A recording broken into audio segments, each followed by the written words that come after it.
تسريبات الايفون 14 تستمر والتصميم بيتغير، وهواوي وابتكارات جديدة في سوق الهواتف القابلة للطي. لكن هل كافية اليوم بحيث انه تشتروا اجهزتكم القادمة وتكون من هالنوع؟ واخيرا سوني بترد على مايكروسوفت بخصوص خدمة الجيم باس او نتفليكس الالعاب. وصح زي ما انتم شفتوا، أنا موجود حاليا في القاهرة وفي سبب وراء هالموضوع. السلام عليكم ورحمة الله وبركاته، يا هلا وسهلا فيكم في برنامج أول بأول معاي وين ما كنت وجديد التقنية. هالمرة أنا من القاهرة. المهم تابعوا الحلقة، فيها أشياء رايقة، فيها ردود على كثير من استفساراتكم، وبالتأكيد فيها كثير من البواري، لأني قاعد أصور في بداية زحمة شوارع القاهرة. وخليني أول شيء أعطيكم نبذة ليش أنا موجود هنا في القاهرة. أنا موجود لحضور حفل توقيع مذكرة تفاهم بين وزارة الاتصالات وتقنية المعلومات بالمملكة العربية السعودية ومنظمة العالم الإسلامي للتربية والعلوم والثقافة الإسيسكو، لتعزيز مجالات التعاون المشترك لنشر الوعي التقني وإثراء المحتوى العربي التقني. ونعم، لو تكلمنا عن المحتوى العربي التقني لقى الكثير من الالتفات من مبادرة العطاء الرقمي واللي بدأت في المملكة العربية السعودية، وأنا أحد سفراء هذه المبادرة، فبالتالي ضروري وجودي هنا في القاهرة مع توقيع هذه الاتفاقية. وأكيد في رابط بحط لكم إياه في الوصف من خلاله تقدروا تطلعوا وتكونوا جزء من العطاء الرقمي في إثراء محتوى يفيد العالم كله، مو فقط يكون موجه للمملكة العربية السعودية. فهالمصر يلا الله يقويكم، عندكم الرابط، تمموا التسجيل، والله ينفع بنا يا رب العالمين أجمعين. وفي الحلقات القادمة يمكن يسلط الضوء على بعض الأشياء اللي قمتوا فيها في مسألة العطاء الرقمي والتوعية في مجال التقنية. سليمان يسأل يقول وش أفضل، سيرفس جو 2 ولا آيباد؟ السؤال هذا يجيني كثير ومعاك حق فيه. الفكرة قبل ما تختار واحد منهم شوف حاجتين: وش النظام اللي شغال عليه كل واحد فيهم ومعروف هالأمر، وهل التطبيقات حقتك بهالنظام تشتغل ولا لا. والأمر الثاني اللي ضروري تشيك عليه أصلا وش الجوالات اللي معك. إذا جوالات الأندرويد أعرف تناغم مايكروسوفت أفضل فبالتالي السيرفس أحسن، وإذا كان عندك آيفون فأعرف إنه الآيباد بيكون كمنظومة أفضل. وجود جوال وآيباد مع نفس الشخص يساعد في تكوين منظومة تسهل عليه نقل الملفات والمعلومات وأشياء كثيرة. نعرف أن الجالكسي زي فليب 3 أخذ نصيب الأسد من سوق الهواتف القابلة للطي الفترة الماضية، وحتى في شح كبير في السوق في هذا الجهاز لأنه كل ما توفرت كمية راحت، وهواوي أكيد ما تبغى هالموضوع.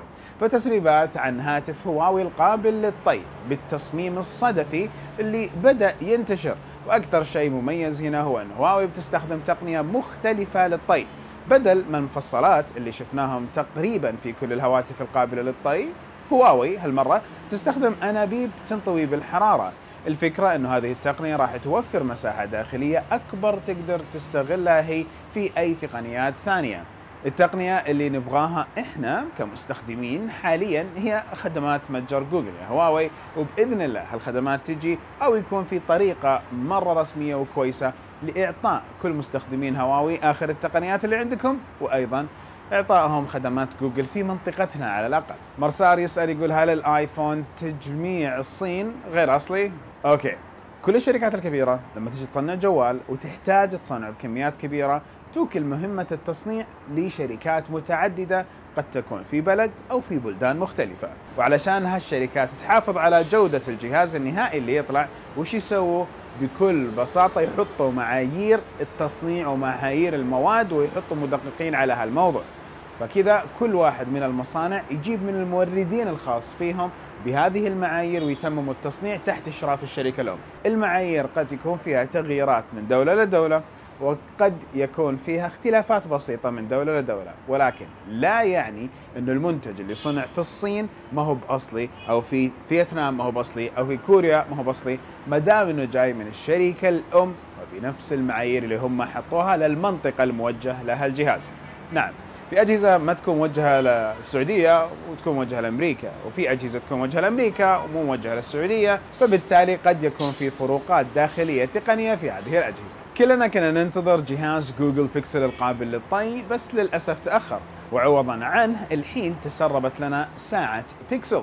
التسريبات تبين لنا أنه الساعة بتصميم دائري بشاشة للحواف، وطبعا نظام وير او اس. كمان شفنا الباندز السوارات بعدة ألوان، وهي الأسود والأحمر والأبيض والفسفوري. ما في تفاصيل كثير إضافية، لكن يكفي أن شفنا التصميم، وكمان التسريبات واضحة أنها من فيديو العرض الخاص فيها، فأكيد الكشف عنها بيكون قريب إن صح الأمر. ويمكن كمان يكون الجوال القابل للطي معاها، بس أنهم قدروا يخفوه بشكل جدا كويس. أحيانا جوجل كويس تخفي التفاصيل.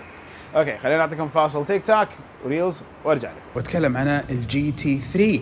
طبعا الساعتين يجي في العلبه نفس الساعه، الكيبل، بعض الكتيبات الصغيره بتشوفوها الحين، واكيد بسوي مراجعه تفصيليه لهم، فتابعوني وقولوا لي ودكم اسوي مقارنه ما بينها وما بين مثلا ساعه ابل الجديده الاصدار السابق. جون بروسر كالعاده وتسريبات اضافيه عن الايفون 14، والمهم في اشاعات تقول ان الشاشات الجديده ما حتدعم ال 120 هرتز، وانا اقول لجون على طول بدري يا رجل، مقلبوك ابل لاكثر من مره لاكثر من مؤتمر، فبالتالي صعب انك تقول الجهاز حيجي بعد 9 اشهر ما حيكون فيه التقنيه الفلانيه. ولكن نشوف، وفعلا ما راح يكون في ايفون 14 ميني على كلامه، وبداله راح يكون في ايفون 14 ماكس. فانا اقول انه لا، لسه بدري مره على تاكيد اي حاجه زي كذا.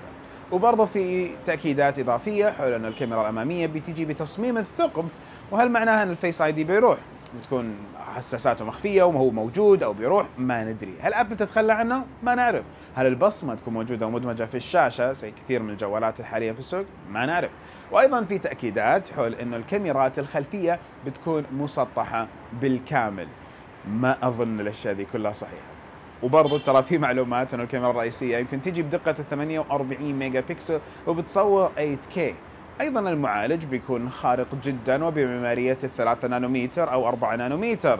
واخيرا يقال انه ابل بتعتمد منفذ التايب سي بسبب قوانين اوروبا اللي جالس ترغم ابل على هالموضوع. الحين جون بروسر مر بفترة جدا رايقة من تأكيد التسريبات والأمور اللي طلع فيها، واللي أكيد غيرت علينا الجو الرسمي حق الأجهزة اللي كنا نستانس إنه تنكشف عنها في المؤتمر، فكان شيء نوعا ما سلبي ظهور تسريبات كثيرة. بس الفترة الأخيرة رمي كثير من الخصائص ما يعتبر نوع من انواع التسريبات، بس كذا بدي اقول. على القناه حاليا بتحصلون فيديو لمنتجات مجنونه جديده استعرضت لكم فيها. جديد ساعات هواوي وسماعات الليبستكس اللي هي احمر الشفاه ذا من هواوي، وكمان جبت لكم طابعه غريبه وجوال اقتصادي من فيفو. لا تنسوا تتابعون وتشوفوا التفاصيل كامله. اخيرا محبين خدمه مساحه تويتر بيقدروا يرجعوا يسمعوا المساحه اللي فاتتهم. طيب كيف؟ اللي يقدم الجلسة يقدر يضغط على زر التسجيل الظاهر أمامه، بعدها بتظهر علامة أمام المشاركين والمستمعين بيوضح قدامهم إنه المساحة جالسة تتسجل. وبعد ما تنتهي المساحة يقدر صاحب المساحة ينزل تغريدة فيها رابط للمساحة المسجلة، أو أي شخص بيقدر يرجع يسمعها. كان في كثير مساحات صارت فيها نقاشات رهيبة الفترة الماضية، ولكن للأسف كانت تفوت الكثيرين لأن التسجيل كان نوعا ما ممنوع، أو قانونيا كان ممنوع. اشوف انه تويتر تاخروا شوي في هذه الخطوه حق تمكين التسجيل اللي سبقهم فيها كلوب هاوس، مؤخرا حتى اضافوها، ولكن انها وصلت افضل من انها ما توصل. وبالتاكيد وجود هذه الخدمه حاليا يعطي ميزه كويسه. ولو لاحظتوا في شركات اخرى جابوا خدمات زي ذي بس ما مشت معاهم لانه المنصه ما هي بضخامه تويتر، فلما تويتر تبنتها بشكل كامل الامور صحيحه. حيدر يسال حتى جوجل شالوا الشاحن من العلبه، كل الشركات صاروا حراميه؟ ابدا، هو توجه جديد من نفس الشركات. الشواحن اللي موجودة في كثير من الأسواق مفروض أنها تكون كفيلة لأنه الشخص يكون عنده تعدد في الخيارات لأي شاحن ياخذ. ومعليش لو فكرت معاي أنه في شركات تعطينا جوالات صايرة بشحن 66 مثلا واط، وفي العلبة يجي شاحن 30 واط ولا 20 واط. طيب فين المنطق في هالنقطة؟ فانك تعطيني شاحن بطيء صح اهون من انك تعطيني شاحن قوي، ولكن اذا الشخص استثمر في شاحن يناسب طبيعه حياته وبيته، الفيش اللي بيستخدمه يكون فيه مثلا اكثر من منفذ يطلع له من نفس الشاحن، يمكن يكون شيء كويس. عودة لشبكات السوشيال وشيء قاعد يصير في تويتر وقاعد اتكلم عليه في اكثر من قناه. يا جماعه تويتر هي الوحيده كتويتر وهي اول تجربه لتويتر. فيسبوك هو أول منصة لفيسبوك وهي الشبكة الوحيدة لفيسبوك. يوتيوب هي المنصة الوحيدة ليوتيوب. تيك توك هي المنصة الوحيدة لتيك توك. فأكيد هالمنصات هذه متوقع منها يكون في أخطاء تشغيلية، أخطاء تنظيمية، أخطاء في طرح المحتوى، مشاكل تقنية والكثير من الأمور. احيانا يتم تعامل مع هذه الشبكات بانهم كيف غلطوا؟ ليش ينسحبوا؟ ليش يطلعوا هالقرار؟ ليش يطلعوا هالنظام؟ ما هم قاعدين يكبروا معانا ويتطوروا. احنا اول جيل قاعد يعاصر هذه الشبكات مع اصدارها للحين، ادى معانا الكثير من نفس الاصلاحات على الشبكات وتطوروا. يعني كان تويتر منصة فقط للكلام، الحين صار فيديوهات وصور ومساحات صوتية.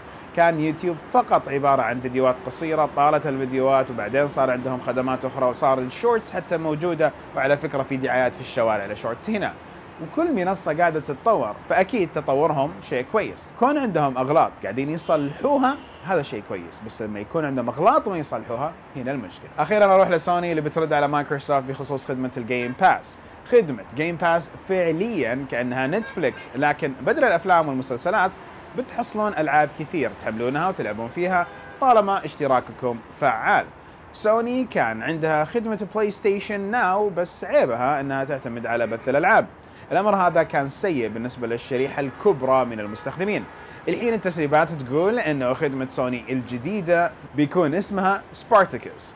ما ادري ليش طبعا الاسم هذا كله، والاسم هذا يجيب لنا اكثر من مسلسل، لكن في تفاصيل غريبه، وهي انه الخدمه بتكون مقسمه حسب الجهاز. يعني تختاروا انكم تلعبوا العاب بلاي ستيشن 2 مثلا، ولو بغيتوا تلعبوا العاب بلاي ستيشن 3 بتضطروا لدفع مبلغ اخر اضافي. ولسه حتبان التفاصيل، بس ان شاء الله حتكون موحده مثل الجيم باس على الاكس بوكس، فنعرف انه في امكانيات حتكون رايقه تجي معاها. ولكن اول ما تطلع التفاصيل، بلاي ستيشن السعوديه موجودين ومعاهم حنضبط الموضوع، وحنعطيكم كامل الاخبار والتفاصيل التقنيه للامر بشكل كامل. واكيد من القاهره اللي مره عجبني جوها ومره عجبني الوضع اللي موجود هنا، ما شاء الله زحمه عندكم، ولكن كميه المحبه اللي اشوفها بين الناس شيء جدا رهيب. اشوفكم على كل خير باذن الله في حلقه جديده، وهالمره وانت تتوقع الحلقه الجايه تتصور. بس هنا ايش اقول؟ سبحانك اللهم وبحمدك اشهد ان لا اله الا انت استغفرك واتوب اليك. اشوفكم على خير باذن الله من نفس البلكونه الشرفه في احد فنادق القاهره. قاعد اصور الصبح بدري، وانت تتوقعوا انا يا جماعه؟